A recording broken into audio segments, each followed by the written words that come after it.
Fala galera, bem-vindos ao SideQuest do Team, onde vai ser um cafezinho com prosa. Achou que ia ser sério mesmo desse estilo? Lógico que não. Não é contra esse tipo de formato, mas acho que é tanto café como o pessoal tá tomando café com seu tio, café com seu pai, que ficou maçante, eu acho. Mas então, o que eu vou fazer no meu estilo de sidequest serão variações de coisas que eu gosto. A primeira vai ser uma gameplay especial com um convidado que vocês vão adorar conhecer.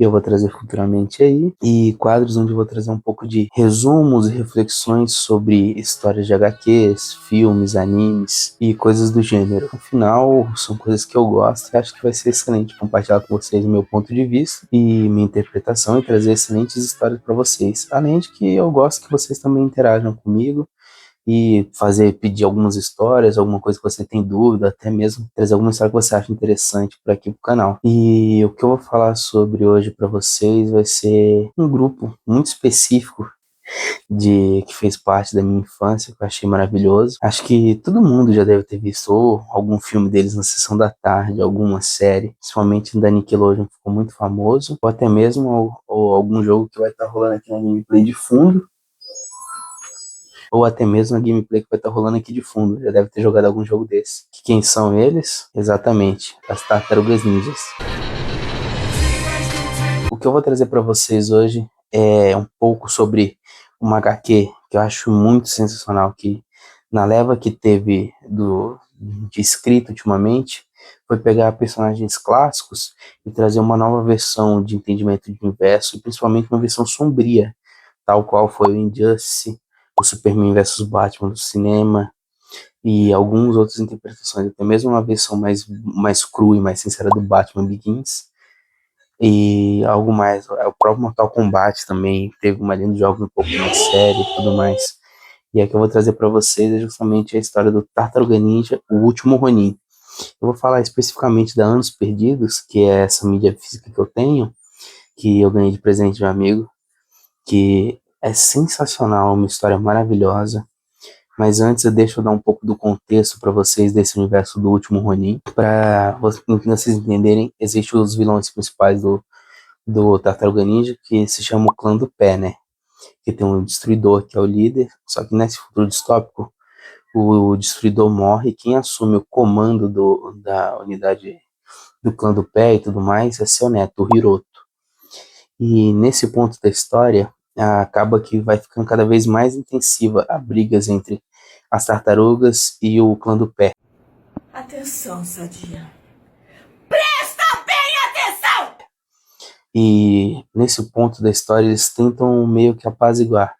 Então, tanto Donatello quanto o Mestre Splinter tentam marcar um encontro amistoso para tentar apaziguar essa relação da Nova York que está um completo caos.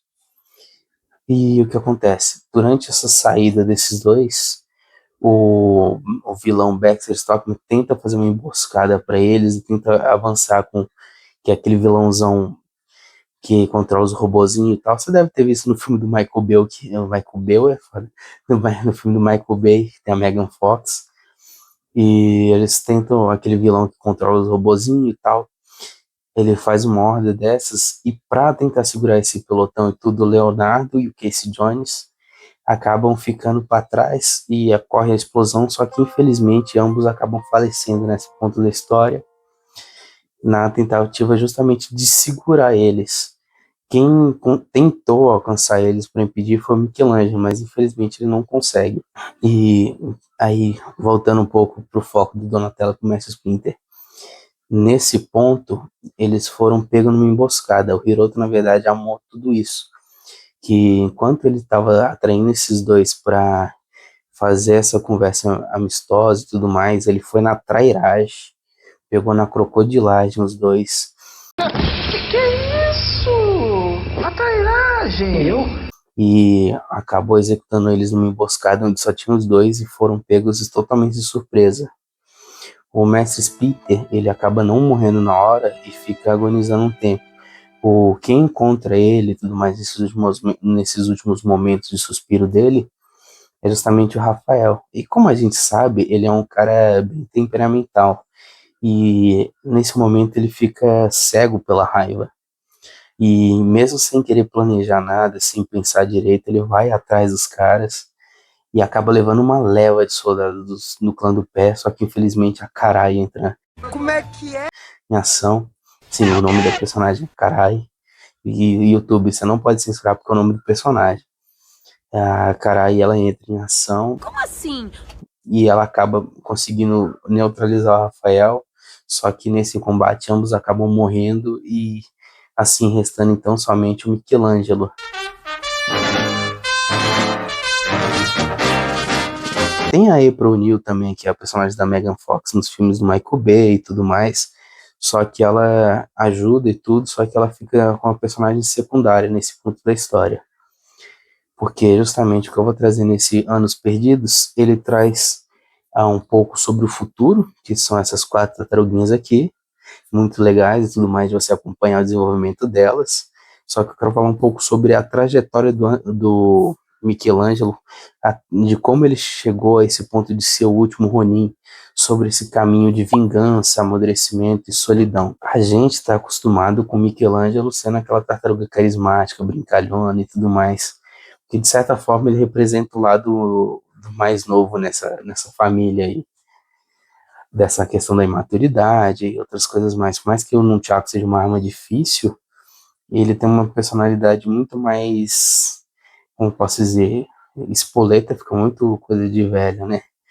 Um pouco mais descontraído e tudo mais. MC Mikey. MC.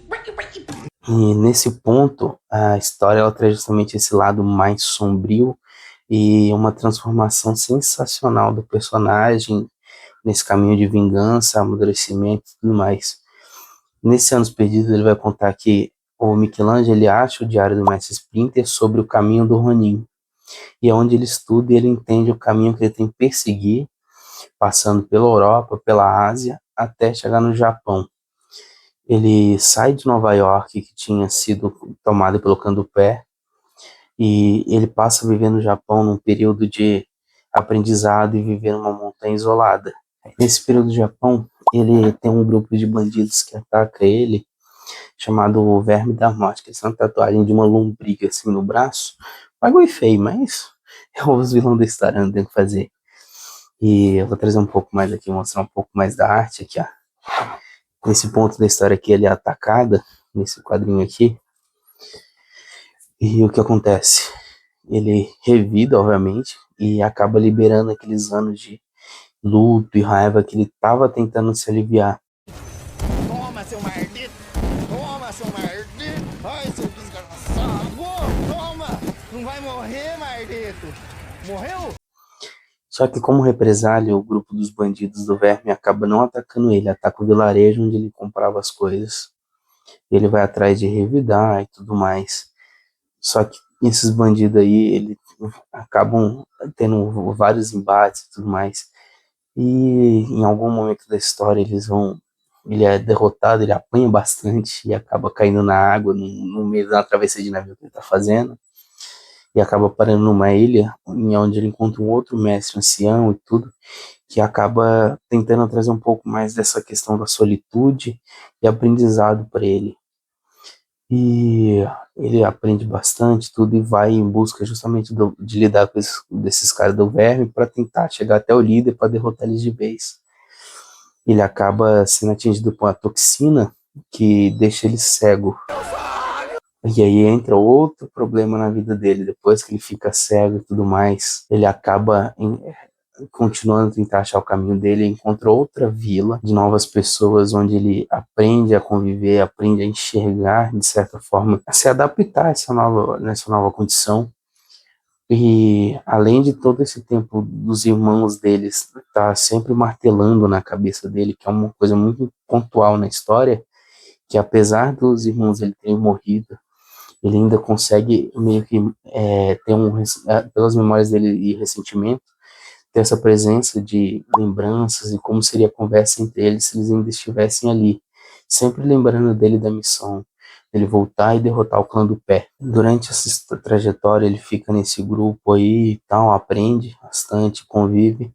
Só que um dia eles são atacados também, novamente, que é só o desenvolvimento da história. E nesse aí ele é pego por esse grupo, é feito de refém. E aí ele vai para uma espécie de prisão, onde ele é obrigado a lutar como se fossem os gladiadores da Roma antiga e tudo mais, até que resta só ele e o único amigo que ele fez lá, onde é uma coisa que obriga ele àquele ponto de virada de novo, onde ele tem que derrotar um amigo dele para poder continuar o caminho dele. E muito ressentido, ele derrota o cara. Tim do futuro aqui, dando uma passada na edição para fazer uma correção aí, que falei merda, né? Mas então, o amigo do Donatello, ele não derrota ele se sacrifica, ele arremessa um machado para acertar a dona da arena lá, aí explode a cabeça dele, igual aquela cena do Esquadrão Suicida, que eles têm um implantezinho no pescoço, aí explode se fizer a coisa errada. Aí nisso aí o Michelangelo sai como ganhador, ameaça a líder do trem pra deixar ele fugir e encontrar o líder lá dos vermes malditos. E outro ponto que eu quero ressaltar também, que vai fazer uma conexão aí no futuro, sobre as tartarugas novas, né, o novo grupo. Cada uma recebeu o nome de em cada país, referente a cada país que o Michelangelo passou. Aí vai aparecer a imagem delas aí, mostrando como foi o nome de cada uma. E é interessante ressaltar também sobre a personalidade delas. Basicamente é isso aí. Continua com o vídeo aí. Ele volta para Nova York, é onde acontece o retorno dele no Leste Ronin, onde ele enfrenta o Hiroto no final da história e acaba derrotando ele finalmente. E acaba encontrando seu fim e finalmente conseguindo se juntar aos seus irmãos e o Mestre Splinter e os amigos no céu. Só que ele deixa o diário dele para a filha da April O'Neil junto com ela, e justamente as 4 tartarugas que vão assumir o manto. Aqui é o quadrinho que eu acho muito legal, que mostra onde ele foi atingido pela neurotoxina aqui nessa cena, e onde ele acaba ficando cego. É um quadrinho muito bonito, bem detalhado. E um detalhe muito interessante é que essas novas tartarugas, cada uma delas recebeu um nome específico que significa em diversas línguas. E é justamente isso aí. Cada tartaruga recebeu em várias línguas, justamente porque ele não quis trazer essa diferenciação. Quis trazer como todas elas dominam todas as armas principais das 4. Vou falar um pouco sobre elas agora. Aqui, ó. Essa aqui é a Uno, que é a tartaruguinha com a pele mais clara. A Moja, que tem essa coloração amadeirada. Essa coloração em amarelo, meio marrom. Eu vou trazer também aqui, ó. A I, que é essa aqui, que tem as manchinhas em amarelo. E o Odin, que é esse gordinho aqui, muito simpático. E é muito legal ver que, tipo assim, eles têm uma personalidade própria também. Por mais que você acaba associando com os antigos, cada tartaruga nova tem uma personalidade própria e que é muito bem desenvolvida ao longo da história. E é justamente esse ponto que, nesses anos perdidos, vai mostrar como elas cresceram, como foi esse aprendizado. E justamente trazer eles ouvindo as histórias da April, mostrando como eram as tartarugas antigamente, as antecessoras deles, e trazendo um pouco mais sobre como eles vão se desenvolver. A gente vai justamente acompanhando nesse ponto da história esse desenvolvimento, e por mais que ele apresente esse lado pesado da história do Michelangelo e tudo, tem essa quebra de tensão, trazendo essa história das novas tartarugas, justamente dando essa dualidade na história. Mas então, o ponto que eu acho mais interessante dessa história é principalmente o processo de mudança do Michelangelo, que como ele é mudança do temperamento dele, o treinamento dele, a jornada que ele tem, que mostra que às vezes você ser o último de algum ambiente, às vezes não é uma vitória, É simplesmente, é muito mais você lidar com muitas vezes o que sobrou daquele ambiente e você tentar consertar as coisas. E aquilo me fez coçar a cabeça pra caramba. Porque ele sente muita falta dos irmãos dele, mas ele tem que lidar justamente com esse processo, desse peso que ele acaba tendo que carregar, e ele aprendendo a lidar com esse equilíbrio de vingança, só que tentando sobreviver ao mesmo tempo, as lições que ele aprende ao longo do caminho, a dificuldade que ele passa. E acho muito interessante esse processo, de certa forma, de amadurecimento, que mostra que o quanto que você tem que deixar de ser você, no sentido de, às vezes você, para você amadurecer, você tem que deixar esse lado seu brincalhão e tudo, ou você tem que tentar realmente passar por esse, de certa forma, não um trauma, mas a questão de você conseguir ultrapassar essa casca de algo muito leve para você começar a desenvolver esse lado mais racional e tudo mais. E outra coisa que eu acho muito interessante é como ele traz que o herói das histórias, normalmente, principalmente o que ele tem trazido, o herói ele não cai de uma vez, ele vai sendo destruído aos poucos.